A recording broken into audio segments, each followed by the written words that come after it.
You know what I found out about children? They love to imitate. They love to imitate. So while mom and dad are sitting down and working through these things and they see this happening, don't keep it a secret. No, I know you can't involve them in all of your conflicts because some of the conflicts we have as adults are too weighty for children to deal with. So you can't do it in all of them. But when you've got a conflict and you work through it like this, you need to let them see you sitting down and talking through. Okay? But now wait a minute. You want your children to tell you when they've got a problem. You want your children to share with you something that's going on in school, something that's bothering them. Especially if you've got this bully situation in our society. Especially if you've got this idea of self-esteem and feeling good about themselves and so forth. You want them to tell you about this. So what you've got here is we've got this pattern that we're using to resolve our conflicts. Let's build our family meeting once a week, depending on the urgency, once every, maybe 2 times a week or something. Maybe every Wednesday night we're going to sit down, we're going to go through this together. Now, we share this whole idea. You can break it down simple enough for children. Share this whole idea with them, and you know what's going to happen? One of the children are going to say, well, I got a problem. Can we talk about my problem? Now, remember this word interest? Do not discard their problem. Do not say, well, that's not important. No, because they think it's important. They want you to talk to them about it. And they're ready to share. So, okay, treat it like the buying of a new car. Treat it like anything, because this, again, is the picture that a child is now entering into this, and she's learning how to resolve problems by talking through. And if this be the case, it'll be something that stays with them. Okay? What happens now okay, let's say it this way. The little boy is now graduating from high school.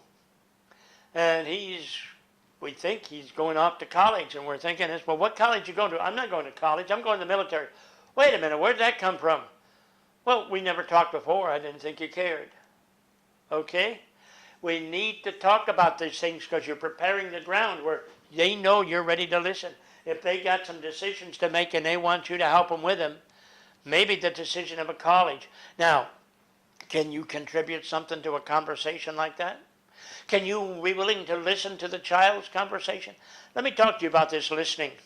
My daughter, when we were she was ready to graduate from college, she had some thoughts that were presented to her by some of the other students, and they were going to go to a certain city and so forth, but they had to rent an apartment together, and the parents were going to have to co-sign on this renting, and I could picture all kinds of problems with all of this.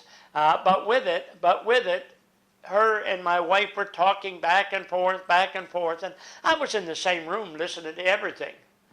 But they were talking back and forth, so I wasn't going to interrupt. Well, after a while, their conversation finished, and so my wife moved out of the room into another room. And so I just sat down there by the kitchen table with her and I said, well, tell me what you're thinking. And she shared it in detail.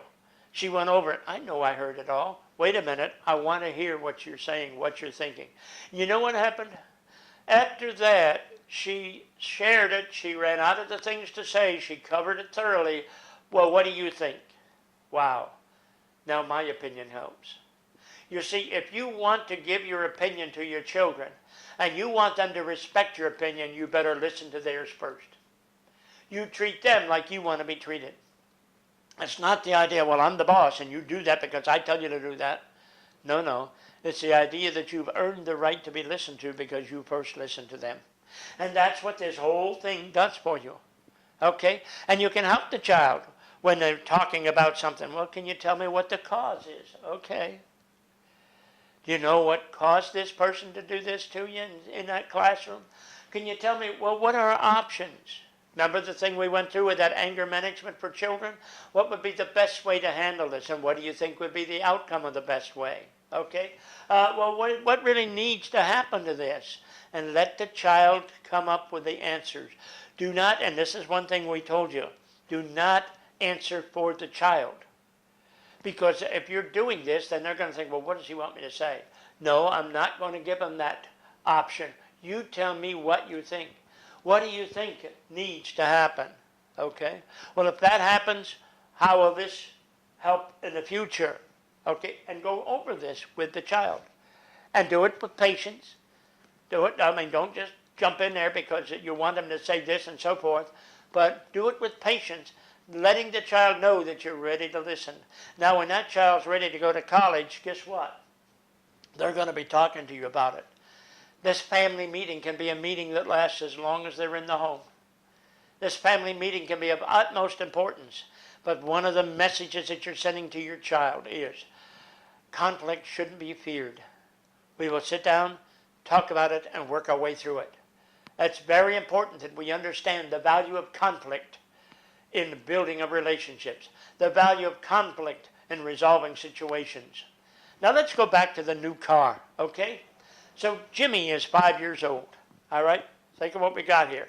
Jimmy's 5 years old, and so we got the costs figured out. We got the options.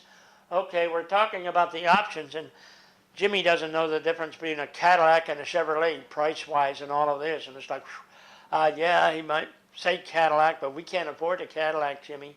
And it gives you an opportunity to share something about price and cost, even though they don't fully grasp it at that age. But wait a minute, we're working through it and so forth.